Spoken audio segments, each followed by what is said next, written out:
ઉના તાલુકાના જુરવડલી ગામે સિંહ પરિવારે ગાયનું મારણ કરતા ચકચાર મચી જવા પામી છે। તાલુકાના જુરવડલી ગામે એક સિંહ પરિવાર આવી પહોંચ્યો હતો।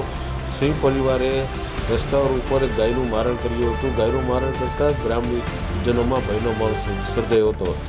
આ ગાયનું મારણ કરતા થોડી વાર માટે ગ્રામજનો પણ આ મારણ જોવા ઉમટી પડ્યા હતા। ત્યારે ઉના તાલુકાના દરેક સમાચાર તથા લોકલ સમાચાર જોવા માટે અમારી ઉના ન્યૂઝ ચેનલને સબસ્ક્રાઈબ કરો। આપ આ સમાચાર ફેસબુક આઈડીમાં જોતા હોય તો ફોલો કરો અને પબ્લિક એપ પર જોતા હોય તો અમારા આઈડી ફોલો કરો તથા જનતાકીય જાહેરાત માટે અમારો સંપર્ક કરો। તો ધન્યવાદ। દરેક સમાચાર હવે આપને સુધી। આ સમગ્ર વિડીયો સોશિયલ મીડિયામાં હાલ વાયરલ થયો હતો।